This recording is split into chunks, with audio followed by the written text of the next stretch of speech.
Fala galera, eu sou o Fabiano Bandeira e aqui no meu canal muito Botafogo de futebol e regatas. Infelizmente, o Glorioso perdeu por 1-0 para o Flamengo, tomando mais um gol em fim de jogo. Aconteceu no Clássico, aconteceu contra o Nova Iguaçu no fim de semana. E a torcida, ainda muito ferida pelo fato de ter perdido o título brasileiro de 2023, quer se desvencilhar dessas lembranças, mas não consegue, porque o time não deixa. A atitude tem que mudar. O Botafogo precisa estar atento do primeiro ao último segundo de jogo. É mais que parte tática. O Botafogo, principalmente no primeiro tempo, apresentou uma evolução sem bola e vai se desenvolvendo com a bola. Ainda falta muita coisa, peças estão chegando, Thiago Nunes está fazendo testes, já muito criticado por alguns, nem tanto por outros, mas o Botafogo tende a evoluir.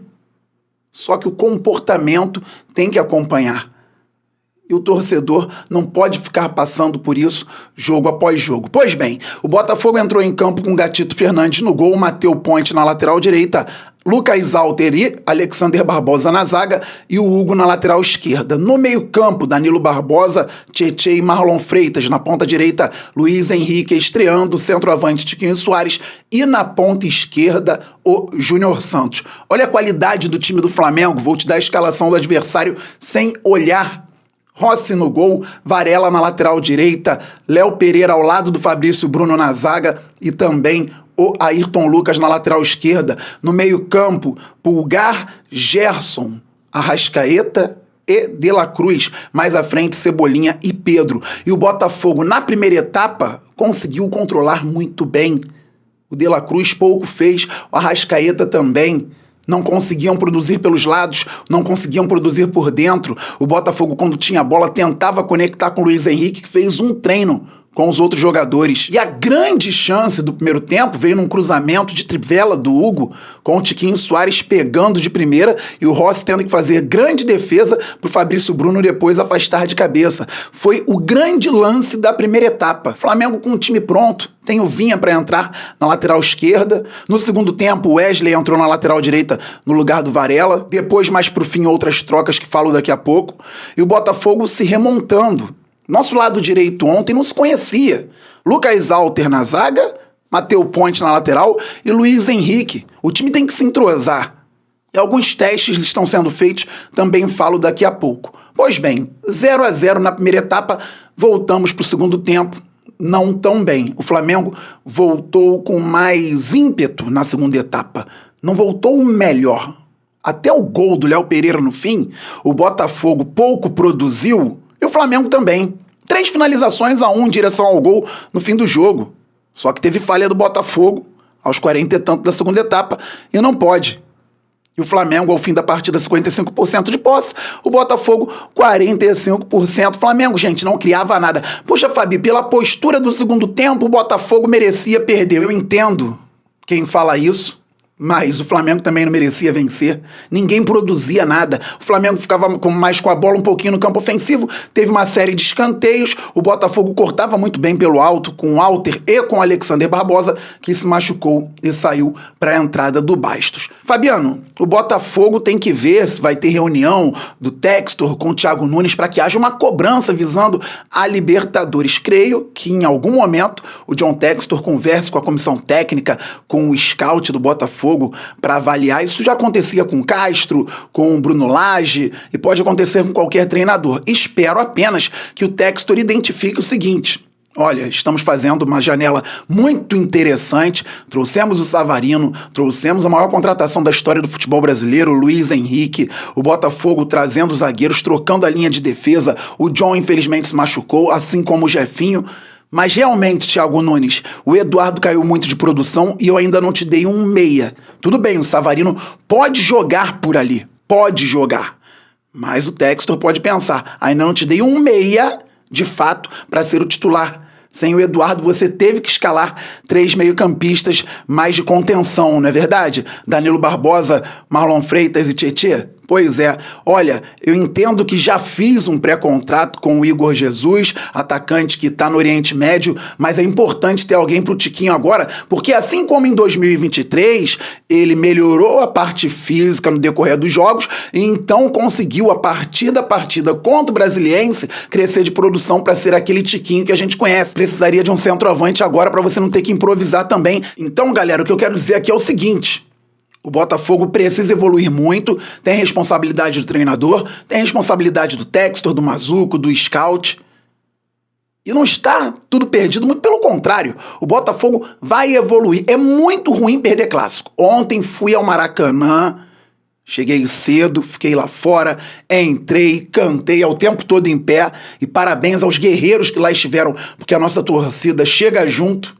Na cantoria é difícil para o adversário, devia ter uns 40 mil flamenguistas lá para uns 6, 7 mil botafoguenses, provavelmente. Eu tô rouco, como vocês podem perceber. Pois é, a torcida do Botafogo chega junto em qualquer clássico no canto e não tem jeito.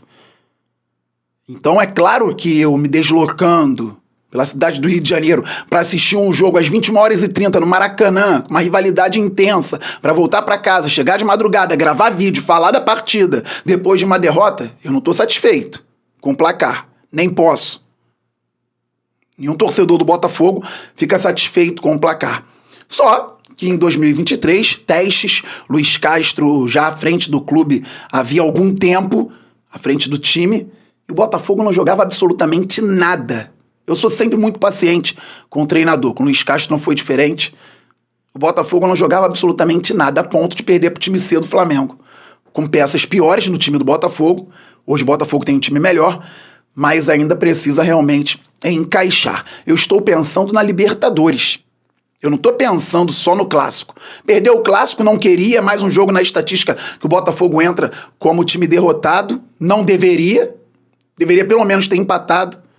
Mas infelizmente tomamos o gol no final. Fabiano, o Botafogo recuou, culpa do Thiago Nunes. O Botafogo tinha 3 volantes em campo: Danilo, Tietê e Marlon Freitas.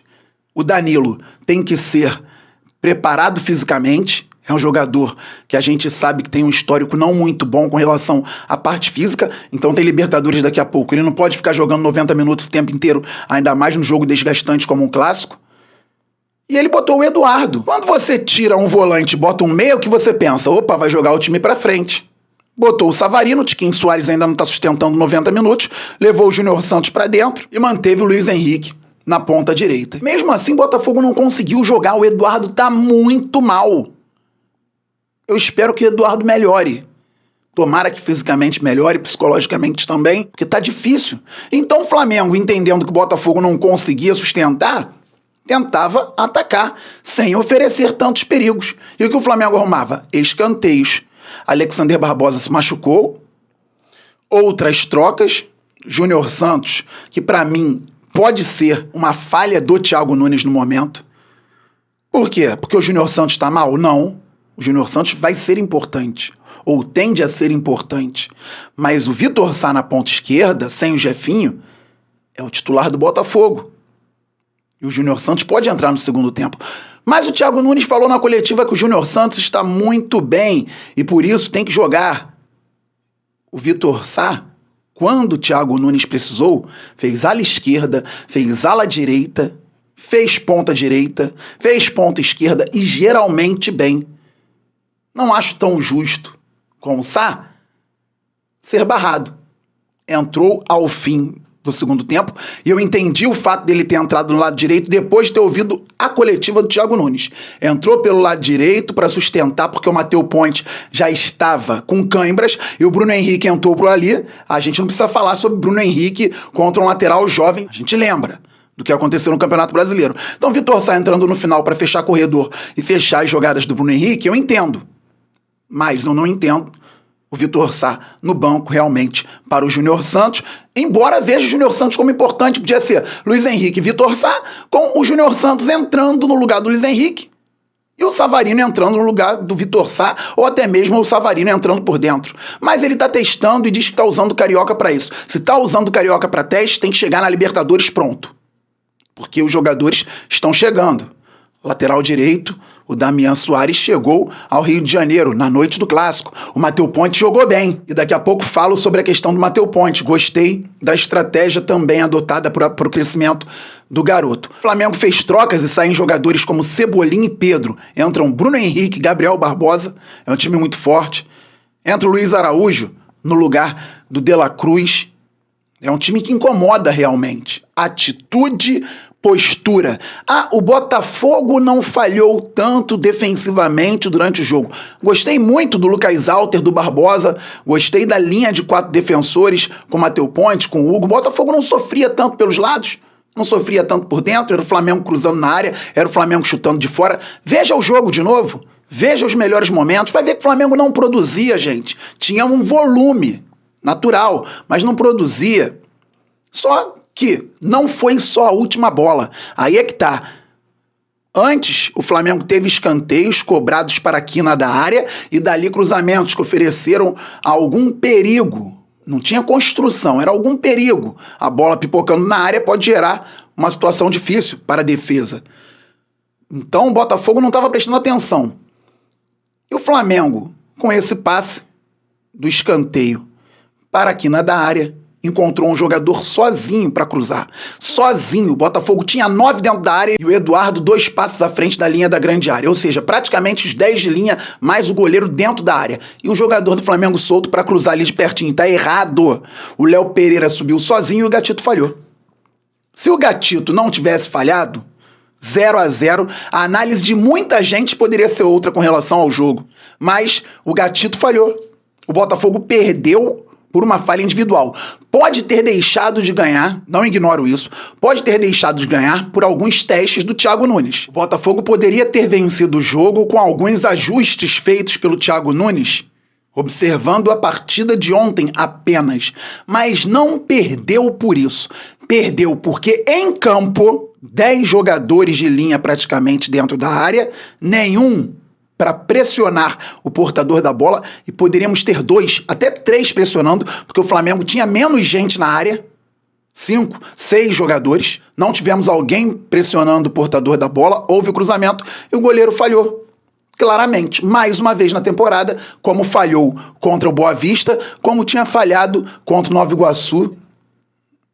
Não tem gol do Nova Iguaçu por uma falha gritante do Gatito Fernandes, mas com o pé estava complicado. Ontem novamente, com o pé estava complicado. Assim fica difícil. O Botafogo precisa se desligar do passado. O torcedor quer se desligar do passado. Eu quero falar cada vez menos sobre 2023 aqui, mas o time tem que deixar. Fabinho, então, o treinador não tem responsabilidade? Tem responsabilidade, todo mundo tem. Treinador, a gestão de futebol. Mas eu creio na evolução sempre, com o passar do tempo.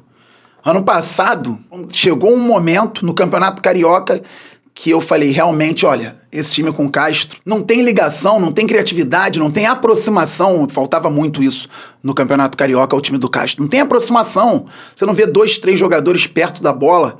Não vai sair mais nada daí. E olha o início do Campeonato Brasileiro. Nem sei se seríamos campeões com a permanência do Castro. Provavelmente sim. E talvez tenha sido mais um erro cometido por mim aqui.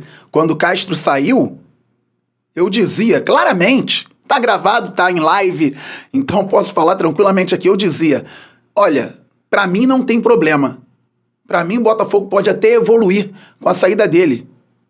Hoje vejo que muito provavelmente eu estava errado. E infelizmente aconteceu. O Bruno Lage é um bom treinador de futebol, muito bom, não encaixou aqui. Eu tenho muito receio de ficar toda hora nessa, de troca, não troca, troca, não troca. Falando sobre o time todo, ainda pode melhorar muito. No segundo tempo, o Botafogo praticamente não jogou. E vamos ver agora contra outros adversários. Falando sobre o Matheus Ponte, muito interessante, gostei. Eu que estava preocupado e reclamando aqui diariamente da falta de um lateral direito, e o Botafogo falhou em realmente não ter um contratado. Agora chega o Damian Soares, eu creio que possa contribuir muito com o Glorioso. Mas o Matheus Ponte foi para a seleção pré-olímpica e não foi por acaso. O Botafogo não liberou por liberar. O Thiago Nunes explicou ontem na coletiva, muito bom. foi trabalhar com um treinador de renome internacional, com o Bielsa, foi absorver o que o Bielsa tinha a passar para ele. E o Thiago Nunes conversava diretamente com o Bielsa, viu os relatórios e viu os treinos do Matheus Ponte e jogos. A seleção uruguaia filmava os treinamentos, jogos mandava para o Botafogo, para o Thiago Nunes. O Thiago Nunes acompanhou a evolução do garoto, trabalhando com um treinador experiente, capacitado, vencedor. E hoje eu vejo que o Matheus Ponte não precisava ter jogado contra, com todo respeito, Portuguesa, Nova Iguaçu, Bangu. Estreou no Clássico, primeira vez dele como titular com a camisa do Botafogo. Um erro técnico aqui, outro ali, excesso de confiança e tal jogada, mas foi bem. E pelo lado dele caindo o Cebolinha, meu amigo. Depois o Bruno Henrique e o Matheus Ponte deu conta do recado e ainda subiu ao ataque. Pode evoluir muito. Tomara que o Damian Soares seja muito bom aqui no Botafogo também, para que tenhamos finalmente 2 laterais seguros e de qualidade para o lado direito depois de tantos séculos, milênios no Glorioso. Dentro do contexto, gostei do Luiz Henrique, já vi que pode fazer a diferença com a camisa do Botafogo. Acredito em mais reforços, talvez mais de 2, 3 reforços ainda nesta janela. Acredito nisso. Vamos acompanhar de perto. Não vou cair na armadilha que eu caí no Carioca de 2023, sinceramente. Vocês têm todo o direito de comentar, podem colocar aí com muito respeito e educação comentários de vocês, podem discordar, pode pedir, fica à vontade, hein, para pedir a saída do Thiago Nunes. Aqui o espaço é aberto. Respeitou, foi educado, tranquilo, vou ler. Tá difícil responder por conta do tempo, mas vou ler tudo. Fabiano, não aguento mais, quero a saída do Thiago Nunes. Meu querido, tem todo o direito. Fabiano, tem que sair tal jogador, não acredito mais nesse. Todo o direito. Estamos juntos. Saudações alvinegras, aquele abraço. Valeu, fui!